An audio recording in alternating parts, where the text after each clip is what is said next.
कमजोर करने की साजिश की जा रही है। पूर्व में जो सहारनपुर दंगा हुआ ये उसी की परिणति थी। जो लोग पढ़े होंगे उसका प्रमाण है। निकाला गया था क्या? तिरंगा यात्रा। और हो क्या रहा था?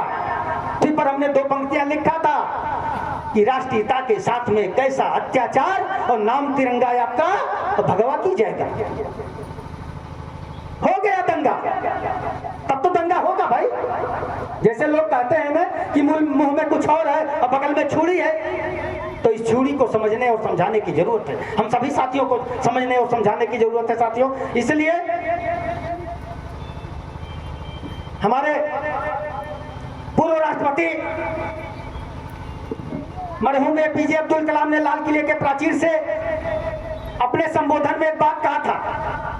जब वो राष्ट्रपति थे उन्होंने कहा था कि आने वाली पीढ़ी हमको इसलिए याद नहीं करेगी कि हमने कितना मंदिर, मस्जिद, गिरजाघर, गुरुद्वारा दिया, बल्कि आने वाली पीढ़ी हमको इसलिए याद करेगी कि हमने कितना स्वच्छ और विकसित भारत दिया। तो क्या स्वच्छ और विकसित भारत पर काम हो रहा है? ईमानदारी से पूछना चाहता हूं। जो एपीजे अब्दुल कलाम पूर्व राष्ट्रपति ने लाल किले की प्राचीर से कहा था कि हमको मंदिर, मस्जिद बनवा देंगे या आने वाली पीढ़ी याद नहीं करेगी, हमको याद इसलिए करेगी कि हमने कितना स्वच्छ और विकसित भारत दिया। तो स्वच्छ और विकसित भारत पर काम नहीं किया जा रहा है। यहाँ शिक्षा के बजट को काट करके कहीं अन्यत्र खर्चा किया जा रहा है। ये संविधान का अपमान नहीं है, ये लोकतंत्र का अपमान नहीं है। इस चीज को समझने और समझाने की जरूरत है मेरे मित्रों। इसलिए आज इस सदन के माध्यम से मैं कहना चाहता हूं कि जो भी आज का विषय है, फिर आगे का जो विषय आता है सामाजिक, आर्थिक और राजनीतिक न्याय, सामाजिक एकता, अखंडता मजबूत करना, बंधुता बढ़ाना हो रहा है। कहां हो? राजनीतिक न्याय खूब अच्छी बात हो रही है, अच्छे दिन आएंगे, खूब बढ़िया बातें हो रही हैं, लेकिन कहां हो रहा है?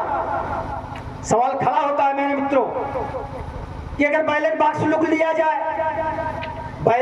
लूट लिया जाए, मशीनें गायब कर दी जाए और अधिकारों का बेजा इस्तेमाल करके परिणाम अपने पक्ष में कर लिया जाए, तो राजनीतिक न्याय होगा? आधिकारिक न्याय होगा? कदापि नहीं होने वाला। हर चीजों में बारीकी है और हर जगह चालाकी की जा रही है। इन सब बातों को समझने की जरूरत है। विचार, अभिव्यक्ति की आजादी, विचारों की आजादी है। अगर शायद ईमानदारी से अगर संविधान का वाचन करने लगे, संविधान के को लेकर के चलने लगे, लोगों में जागरूक करने लगे, तो हो सकता है आपके ऊपर भी उग्रवाद का लेबल लगा दिया जाए, आपके ऊपर भी आतंकवादी का लेबल लगा दिया जाए। इसलिए फूंक फूंक करके कदम रखने की जरूरत है। धर्म और उपासना की स्वतंत्रता, विचार कर लिया जाए। धर्म और उपासना की स्वतंत्रता है, भारतीय संविधान में है, लेकिन निचले स्तर तक उसका भी कहीं न कहीं अच्छे से पालन नहीं हो रहा है। इस बात को समझने की जरूरत है। और इसी बात को अभी बराक ओबामा 27 जनवरी 2015 दिल्ली में आए थे, तो उन्होंने क्या कहा कि धर्म के नाम पर अगर भारत बटेगा नहीं तो आगे जाएगा। धर्म के नाम पर अगर भारत बटेगा नहीं तो आगे जाएगा। अब सोच लीजिए, फैसला करिए कि धर्म के नाम पर, संप्रदाय के नाम पर, क्षेत्र के नाम पर लड़ रहा है कि नहीं लड़ रहा है? लड़ रहा है। अभी एक घटना हुई है, पहलगाम हमला हुआ है, उसके पहले पुलवामा हमला हुआ था। पुलवामा, मणिपुर चल रहा है, पश्चिम बंगाल में जला, दंगा फसाद हुआ, तमाम ऐसे उदाहरण हैं। उस सब के पीछे कहीं न कहीं धार्मिक कट्टरता, धार्मिक आतंकवाद, धर्म उसके जद में है मेरे मित्रों। और कौन सा धर्म? भंते जी बैठे हुए होंगे, वो धर्म नहीं, सद्धर्म नहीं, कोई दूसरा धर्म। भले कहने के लिए कहा गया है कि मजहब नहीं सिखाता आपस में बैर रखना, लेकिन आज धर्म के नाम पर ही सबसे ज्यादा दंगे हो रहे हैं, धर्म के नाम पर ही सबसे ज्यादा आतंकी हमले हो रहे हैं। इसलिए मेरे मित्रों, इन विषयों पर बड़े ही गंभीरता से सोचने और समझने की जरूरत है, उस पर काम करने की जरूरत है।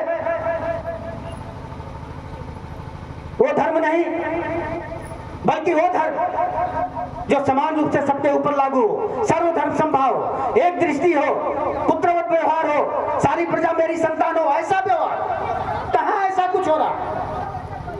इसलिए विचार अभिव्यक्ति की बात हो रही है, उसे भारतीय संविधान में, भारतीय संविधान की प्रस्तावना में धर्म और उपासना की बात हो रही है। और इसी धर्म उपासना के नाम पर किसी धर्म को विशेष छूट दिया जा रहा है और किसी धर्म को छोटे से आयोजन के लिए एसडीएम साहब के ऑफिस में चक्कर लगाते लगाते पैरों की जूतियां और चप्पल घिस जाते हैं। परमिशन नहीं मिलता छोटे छोटे कार्यक्रम करने के लिए, और खासतौर से जो आप कार्यक्रम करते हैं वो राष्ट्रवाद से जुड़ा होता है, संवैधानिक मूल्यों की रक्षा के लिए होता है। ऐसे कार्यक्रमों की छूट नहीं मिलती, लेकिन विशेष धर्म के लोगों द्वारा आयोजित विशेष कार्यक्रमों को इसी चंद लोगों को द्वारा छूट दे दिया जाता है। और जो जब छूट दे दिया जाता है तो धर्म का नंगा नाच किस तरह होता है, इसको भी आप लोग देखते होंगे सड़कों पर और तमाम जगहों। इस चीज को समझने और सोचने की जरूरत है मेरे मित्रों। और फिर बात आती है राष्ट्र की एकता और अखंडता को। अगर राष्ट्र की एकता और अखंडता को कायम रखना है तो हाथों में तलवार नहीं चाहिए, हाथों में त्रिशूल से काम नहीं चलेगा। सत्य कहना कोई बगावत नहीं है मेरे मित्रों, बल्कि ये कहिए कि मुझे सत्य सुनने की आदत नहीं है।